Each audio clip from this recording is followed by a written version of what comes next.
Hello everyone, welcome to Aspire Math and how are you? How was your preparation?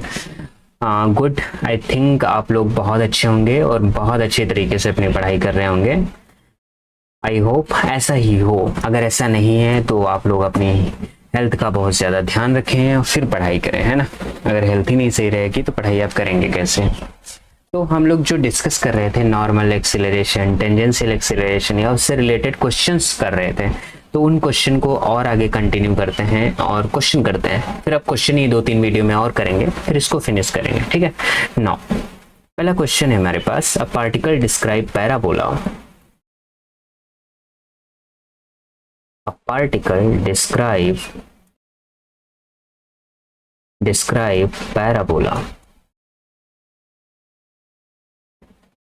parabola with uniform velocity v which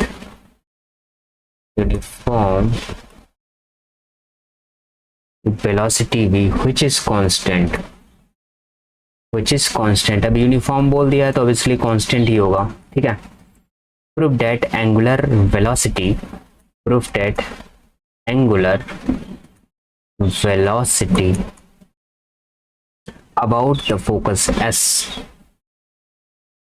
about the focus S at any point P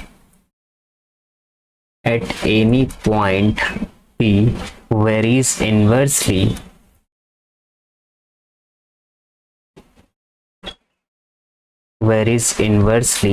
SP is की power 3/2, है ना. Inversely proportional होगा इसके. अच्छा, कोई particle parabola के through मतलब क्या हो रहा है, डिस्क्राइब हो रहा है, और फिर उसको हमें बताना है कि जहाँ पे v हमारे पास वेलोसिटी कांस्टेंट देके रखा है. इसमें थोड़ा सा आपको याद करने की जरूरत पड़ेगी. मतलब पैराबोला के थ्रू डिस्क्राइब हो रहा है तो मतलब अगर मैं ऐसा कोई पैराबोला बना दूं तो आपको दिक्कत यहाँ पे नहीं होनी चाहिए. इस तरीके का पैराबोला इसके थ्रू डिस्क्राइब हो रहा है. मैंने मान लिया ये इसका वो आर है, या इसने इतनी से इतनी दूरी, और ये एस पी है ना, ये रेडियस आर, ये हमारे पास थीटा एंगल है. तो S P is nothing, this line. ठीक है. कि particle describe a parabola with uniform velocity v which is constant, जो कि कांस्टेंट है. Prove that angular velocity about the focus yes, हमारे पास ये वाला फोकस होता है पैराबोला का, इसके अबाउट किसी पॉइंट पे वो इनवर्सली क्या कर रहा है, इसके इनवर्सली वेरीज कर रहा है. इनवर्सली का मतलब 1 में ही आना चाहिए, है ना, इनवर्सली प्रोपोर्शनल टाइप से. तो गिवन डेट v कांस्टेंट, यानी v को मैं c मान लूं, तो ऑब्वियसली ds/dt हमको गिवन है c, ds/dt गिवन है c. Now which is prove that angular velocity, हमको एंगुलर वेलोसिटी प्रूव करना है. तो एंगुलर वेलोसिटी d θ/dt में लिखता हूँ, तो ये d θ/ds और यहाँ पे ds/dt में मैं इसको ब्रेक कर सकता हूँ. d θ/dt हमारे पास v है, और साथ में क्या आ गया हमारे पास, ds/dt हमारे पास v है, v d θ/ds आ गया. ओके.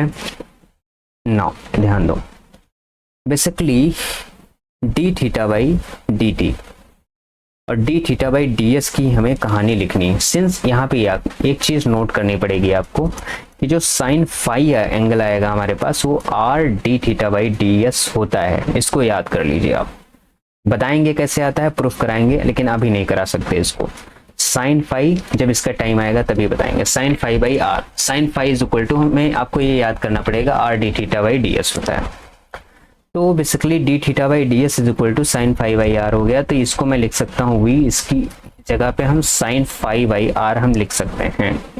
ओके. तो यहाँ से v कैंसिल हुआ, ध्यान दो, यहाँ से v अगर मैं कैंसिल करूँ तो d θ/ds की वैल्यू जो हमारे पास आएगी वो क्या आ जाएगी. यहाँ से देखो बेसिकली हुआ क्या है हमारे पास, नहीं समझ आ रहा है. देखो d θ/dt था, उसको मैंने ऐसे कन्वर्ट करके लिखा, ये हमारे पास v आ गया, d θ/ds आ गया, v into sine phi by r आ गया. तो इसको मैं अब लिख सकता हूँ d θ/dt is equal to v sine phi by r. Basically हमारे पास टोटल ये आ गया. टोटल ये आने से हुआ क्या, sine phi by r. Okay, sine phi by r, तो इसको हम कन्वर्ट करेंगे, किसमें कन्वर्ट करेंगे? देखो वेलोसिटी हमको गिवन है कांस्टेंट यानी c, तो v को मैं लिख सकता हूँ c बाई r, और साइन फाई को हम क्या लिखेंगे? साइन फाई को हम लिखेंगे, साइन फाई को मैं लेट कर लूं अगर p, तो कोई दिक्कत? साइन फाई को अगर मैं p लेट कर लूं तो कोई समस्या होगी आप लोगों को? बताइए। साइन फाई को अगर मैं p लेट कर लूं तो कोई समस्या होगी आप लोगों को? बताइए।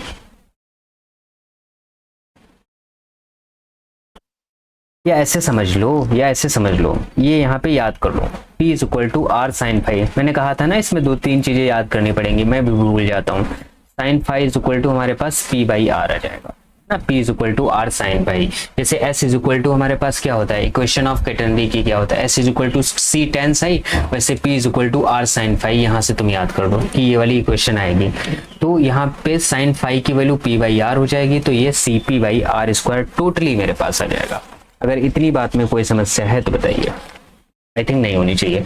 तो हमारे पास यहाँ से निकला क्या, यहाँ से निकल के आया dt by d t is equal to c, constant है p बाई आर स्क्वायर, इसको एक इक्वेशन नंबर डाल दो। इसके बाद हम बात करते हैं फॉर पैराबोला। पैराबोला गिवन है ना, तो पैराबोला हमने ऐसे बनाया था इस तरीके से, तो ये हमारे पास r है, ये हमारे पास एंगल क्या है, थीटा है, और ये एस पी है, इसके इन्वर्सली प्रोपोर्शनल दिखाना है।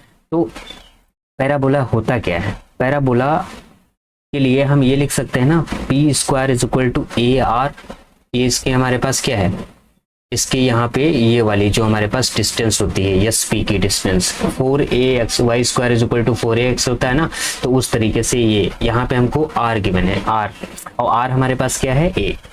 इतनी बात क्लियर हुई? तो p square is equal to a r, ये पैराबोला के लिए, तो p इज इक्वल टू मैं लिख सकता हूँ a की पावर 1/2 r की पावर 1/2। देखो अगर इसमें कंफ्यूजन हो रहा है तो y स्क्वायर बराबर 4ax होता है ना फार्मूला, तो वही ये लिखा है, p square is equal to a r parabola. यहाँ पे जितना यूज होगा उतना ही तो लेंगे हम। p की वैल्यू हम पीछे से निकाल लेंगे, p की वैल्यू यहाँ से क्या निकलेगी हमारे पास, r square upon c d theta by d t, वो यहाँ पे रख दो, r square upon c d theta by d t, p की वैल्यू ये हमारे पास a की पावर 1/2 आ गया, r की पावर 1/2 आ गया, यहाँ से डी थीटा बाई आप डी टी निकाल लो, ये हमारे पास क्या आ जाएगा, c अपॉन आर स्क्वायर इधर चला आया, और साथ में a की पावर 1/2 r की पावर 1/2। ओके, अब बेसिकली ये हो जाएगा हमारे पास c under the root a, और r की पावर हो जाएगी 3/2, जब 1/2 इसमें से माइनस करेंगे आप तो यहाँ से देखो हमारे पास d theta by d t, यही तो कह रहा था कि एंगुलर वेलोसिटी जो है D theta by d T ये प्रोपोर्शनल हो जाएगी इसके 1/sp की पावर 3/2 इन्वर्सली। तो देखो इन्वर्सली हो गई, कोई समस्या? इसमें दो चीजें आपको थोड़ा सा ध्यान रखने की जरूरत है, ये वाली चीज और ये वाली चीज, इसीलिए इसको मैंने साइड में लिख दिया। क्लियर और नॉट, बताइए। अगर क्लियर हो तो आगे बढ़े हम। अगर क्लियर है तो आगे बढ़ के एक दूसरा क्वेश्चन करते हैं।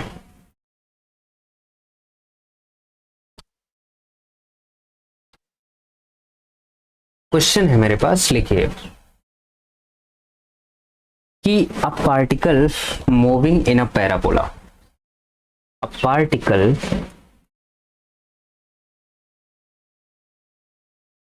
in a parabola,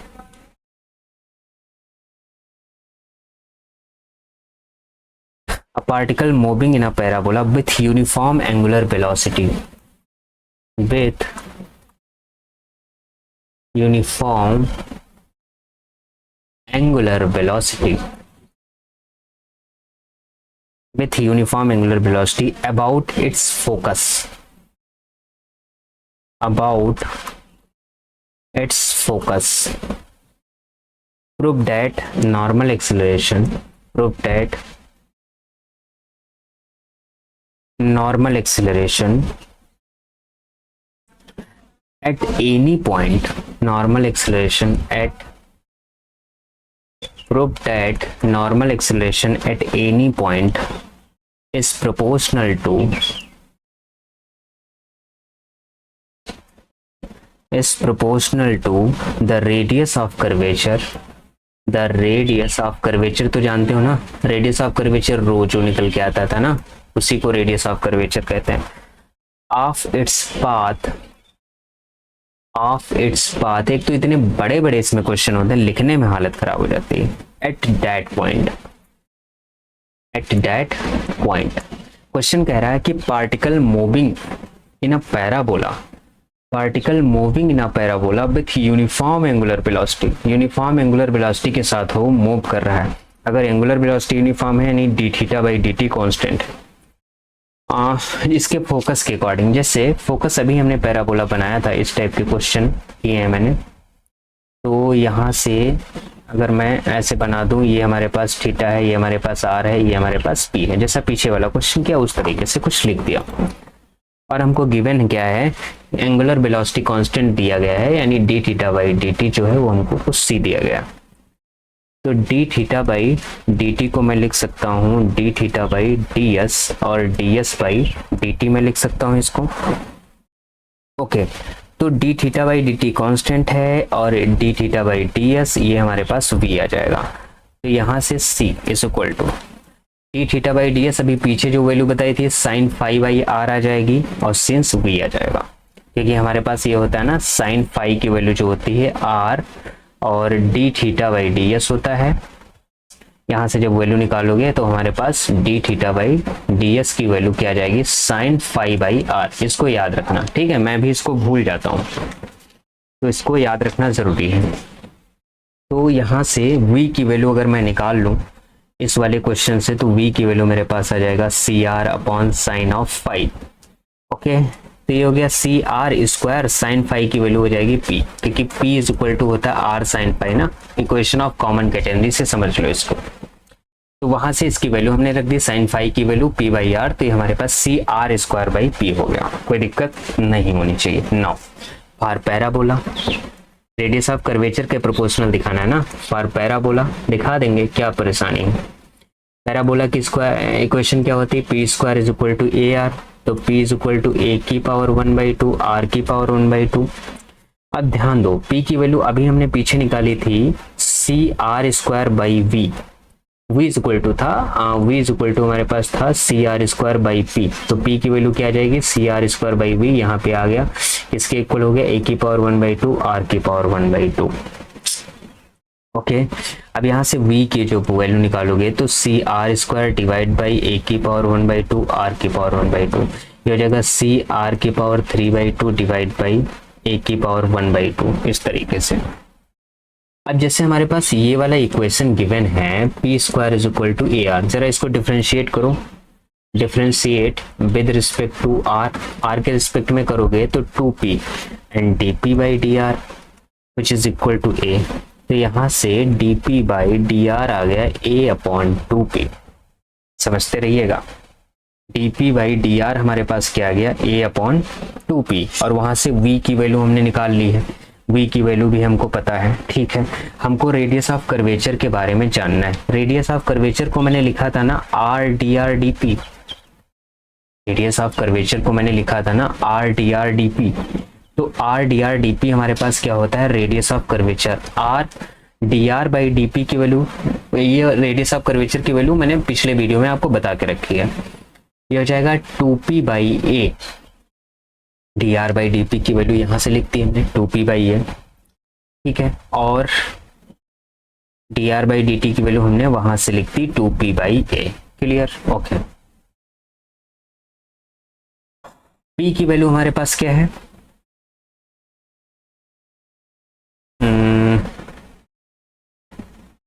इस टाइप के क्वेश्चंस में दिक्कत हो जाता है। 2r बाई ए, यहाँ पे p है, p की वैल्यू क्या है, a की पावर 1/2 r की पावर 1/2, यहाँ से लिख दिया p की वैल्यू, ठीक है। तो p की वैल्यू जब यहाँ से लिखा तो ये हमारे पास आ गया 2 एंड नीचे आ जाएगा a की पावर 1/2 से माइनस होगा 1/2, r की पावर ऊपर आ जाएगा 3/2, इस तरीके से आ गया 2 अपॉन r की पावर 3/2 अपॉन a की पावर 3/2। ये हमारे पास आ गया रेडियस ऑफ कर्वेचर, जिसे हम कहते हैं रो। क्या आ गया हमारे पास, रेडियस ऑफ कर्वेचर। हमको दिखाना क्या, हमको क्वेश्चन में दिखाना है कि प्रूफ करना है कि जो नॉर्मल एक्सीलरेशन होता है वो रेडियस ऑफ कर्वेचर के प्रोपोर्शनल होता है। तो नॉर्मल एक्सीलरेशन होता क्या है बेसिकली, यानी हमारे पास क्या होता है v square by rho. V हमारे पास सबसे पहले वैल्यू निकाली थी, ये कहाँ पे रखी होगी, ये वाली वैल्यू ले लो और रो की वैल्यू यहाँ से ले लो और दोनों को रखो। दोनों को रखोगे तो हमारे पास क्या आएगा, v की वैल्यू है मेरे पास सी आर की पावर 3/2 डिवाइड बाई ए की पावर 1/2 का होल स्क्वायर है डिवाइड बाई रो की वैल्यू है 2 आर की पावर 3/2 अपॉन ए की पावर 1/2। इसको सॉल्व करो, सी आर क्यूब आ गया, सी स्क्वायर आ गया क्योंकि 2 कैंसिल हो जाएगा, नीचे आ जाएगा ए डिवाइड बाई ये आ गया 2 आर की power 3/2 divide by under root a. इसको जब सॉल्व करोगे सी आर क्यूब अपॉन ये multiply under root a upon 2 r की पावर 3/2 आ जाएगा, इस तरीके से, है ना। नाउ इसको थोड़ा सा और आप जब सॉल्व करेंगे तो ये हमारे पास आएगा सी स्क्वायर अपॉन ए, साथ में आर की पावर 3 माइनस 3/2 और साथ में root of a divide by 2। Now c square upon 2a की अंडर रूट ए आ जाएगा और आर की पावर 3 2 6 से 3 गया तो हमारे पास 3/2 आ जाएगा, इस तरीके से बचेगा आर।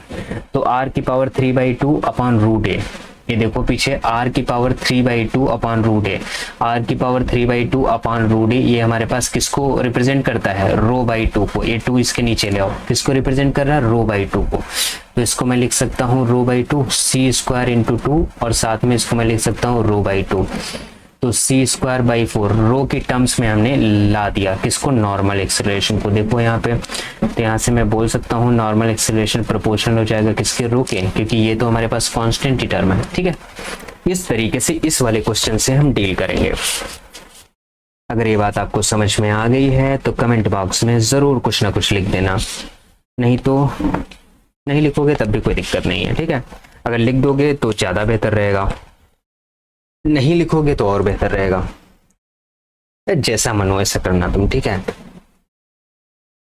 हमारा काम है पढ़ाना, मैं तो पढ़ा रहा हूँ, पढ़ लोगे तो अच्छी बात है, नहीं पढ़ोगे तो और अच्छी बात है। Now what is the time right now. हमने 2 क्वेश्चन आपको इस पे कराए हैं, ये एक क्वेश्चन और कराता हूँ मैं, है ना, एक क्वेश्चन तो और ही हो जाए। लिखिए क्वेश्चन, आज मैं बहुत थक गया हूं। A particle moves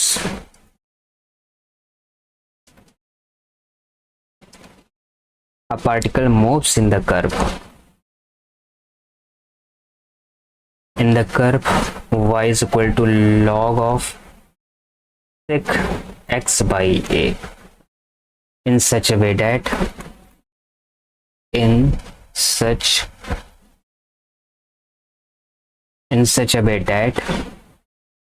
the tangent to the curve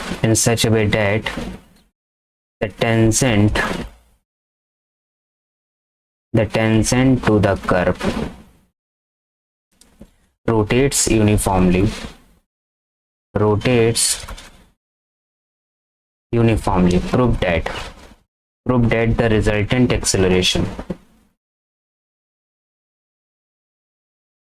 that the resultant acceleration of the particle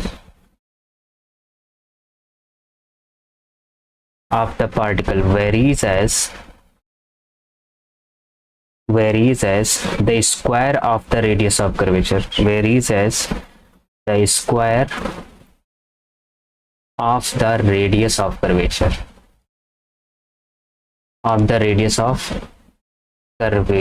ठीक है। Varies as the square of the radius of curvature, मतलब आपकी बार रिजल्टेंट एक्सीलरेशन को हमें ये दिखाना है, आर ए को हमें ये दिखाना है कि वो रेडियस ऑफ कर्वेचर के स्क्वायर के प्रोपोर्शनल है। तो ये कैसे दिखाया जाए, जो कंडीशन दी गई हैं उन कंडीशन का यूज करो। कंडीशन दिया गया है हमको, क्या क्या दिया गया है, particle moves in the curve, इस कर्व के अलॉन्ग मूव कर रहा है, in such way that the tangent rotates uniformly point the resultant acceleration. Tangent rotate कर रहा है यूनिफॉर्मली पॉइंट के साथ में, यानी एंगुलर वेलोसिटी कांस्टेंट दिया गया है। तो D psi by d T हमको सी दिया गया है, इक्वेशन 1। दूसरा हमको एक कर्व दिया गया y is equal to a log of sec x by a, और इक्वेशन ये 2 है, इसको डिफरेंशिएट कर दो with respect to x we have, differentiate with respect to x we have क्या आएगा, जैसे इसको डिफरेंशिएट करोगे ये dy dx आएगा which is equal to a upon sec x by आ जाएगा। और sec का होता है हमारे पास sec x का होता है हमारे पास, क्या होता है sec x का, sec x का डिफरेंशिएशन क्या होता है, sec का होता है sec x into tan x, हाँ sec का होता है differentiation sec x into tan x. बताओ डिफरेंशिएशन भी भूल रहे हैं, इतनी समस्या आ जाती है यार। sec x into tan x, x by a का हो जाएगा 1 बाई ए, ये कैंसिल हो जाएगा, sec से sec कैंसिल हो जाएगा, ओवरऑल हमारे पास क्या बन जाएगा, tan x बाई ए बन जाएगा। ठीक है, तो हमारे पास tan x बाई ए बन गया dy by d x. Now अब हम क्या निकालते हैं, ध्यान दो, अब हम निकालते हैं d2y by d x square. तो ये हमारे पास आ जाएगा sec tan का हो जाएगा sec square x by a और फिर इसका 1 बाई ए हो जाएगा। ये दो टर्म मैंने निकाल लिए। रेडियस ऑफ कर्वेचर को हम दो तरीके से लिखते हैं, जैसे पहला हमने are d r by d P type से बताया था रेडियस ऑफ कर्वेचर को, एक और तरीका होता है उसका लिखने का, तो वो वाला फार्मूला आपको याद करना है इस वाले क्वेश्चन को सॉल्व करने के लिए। So rho is equal to 1 बाई d y by d x का होल स्क्वायर की पावर 3/2। आई थिंक ये वाला फार्मूला आप लोगों ने देखा भी होगा, और साथ में d2y by d x square. अब हमको dy, देखो जो हमको गिवन है ना, हमको dy by d x given है, तो ये फार्मूला लगाते हैं, dr by d P given था वहां पे, तो वो वाला फार्मूला लगा रहे थे। इसको जब सॉल्व करोगे इसकी वैल्यू हम रखेंगे कितना, tan square x by a bracket close 3/2 divide by, नीचे आ जाएगा हमारे पास sec square x by a और d2y हमारा 1 upon a sec square x by a आया था ना, 1 अपॉन ए आ जाएगा, इस तरीके से टर्म आ जाएगा। अब थोड़ा सा इसको हम क्या करेंगे, सॉल्व आउट करेंगे। तो इसे सॉल्व करोगे तो ये ऊपर जो वाला टर्म है ये हमारे पास sec स्क्वायर एक्स बनेगा sec square minus tan square, sec square minus tan square is equal to 1 होता है ना, तो ये 1 प्लस tan हमारे पास sec स्क्वायर आ जाएगा, sec स्क्वायर एक्स बाई ए की पावर 3/2, यानी ये 2 से 2 कैंसिल हो जाएगा, नीचे आ जाएगा sec स्क्वायर एक्स बाई ए, ऊपर में x चला जाएगा, स्क्वायर से ये कैंसिल हो जाएगा, तो a sec एक्स बाई ए आ जाएगा, है ना, क्योंकि ऊपर क्यूब पावर है तो हमारे पास 2 पावर कैंसिल हो जाएंगी और 1 आ जाएगी पावर। तो यहाँ से रेडियस ऑफ कर्वेचर हमारे पास आ गया a sec x by a. समझ में आ गया।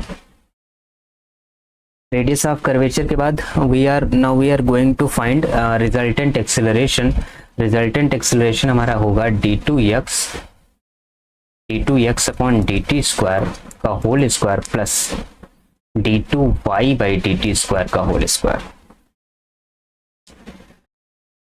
ये आता है। लेकिन हमको पता क्या है, हमको तो पता है dy बाई dx, वो क्या पता है tan x बाई ए, ठीक है, बट dy बाई dx क्या होती है, स्लोप, वो हमारे पास क्या था, tan साई बराबर हमको गिवन है tan x बाई ए। तो यहाँ से एक टर्म हमको मिला साई बराबर x बाई ए, यहाँ से मैं कह सकता हूँ x is nothing a Sai. कोई दिक्कत, क्योंकि हमको जब x मिल गया ना तो अब इसको t के रिस्पेक्ट में डिफरेंशिएट कर देंगे, dx बाई dt हमारे पास आ जाएगा a D psi by d T हमको कांस्टेंट दिया है तो हमारे पास a साई आ जाएगा। तो जब हम d2x by d t square निकालेंगे तो ये टर्म 0 आ जाएगा बिकॉज बोथ आर कांस्टेंट। अब इतनी बात समझ में आ गई हो तो बताओ, ये वाला टर्म तो आ गया 0। अब dy बाई डी टी की हमारे पास बारी आती है, अगर इसको भी हम किसी तरीके से फाइंड आउट कर लें तो मेरे पास मेरा काम हो जाएगा। Now we are moving to dy by d t. तो हमारे पास dy बाई डी टी को मैं ये लिख सकता हूँ dy by d x into d x by d t. dy by d x कुछ भी रहा हो but dx by d t a c है हमारे पास।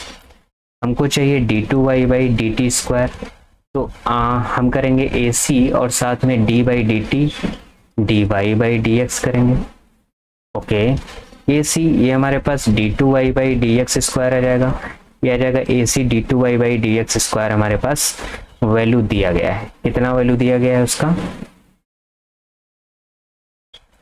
एक मिनट रुक जाओ, जैसे हमने इसका किया टी के रिस्पेक्ट में, तो डी वाई बाई, और साथ में तो ये भी आएगा ना d x by d t. तो डी वाई बाई इसकी वैल्यू हमको पता है सेक एक्स बाई ए, है ना। D two y upon d x square की वैल्यू हमारे पास क्या गिवन है, 1/a sec square x by a, 1/a ये हमारे पास गिवन है sec square x by a, और साथ में 1/a, और d x by d t की वैल्यू हमको पता है,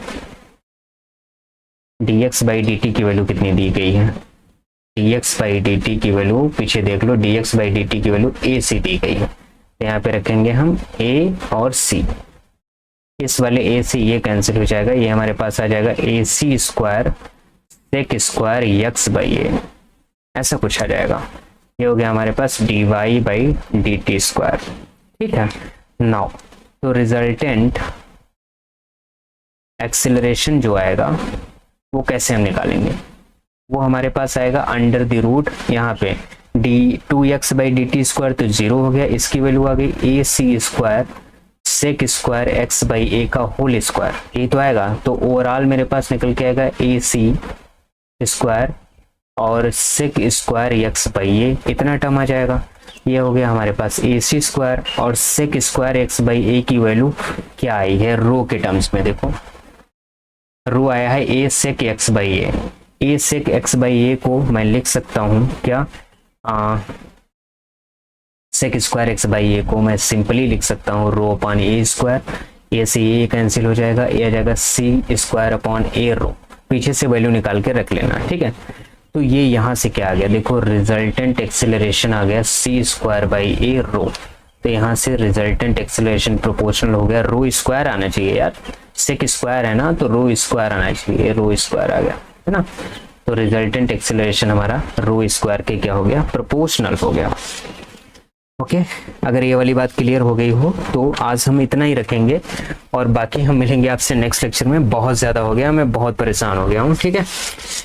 तो मिलते हैं नेक्स्ट लेक्चर में, तब तक के लिए पढ़ते रहिए और क्वेश्चन वगैरह सॉल्व करते रहिए। अगर कोई भी डाउट या समस्या हो तो आप पूछ सकते हैं, ठीक है। तब तक के लिए बाय बाय।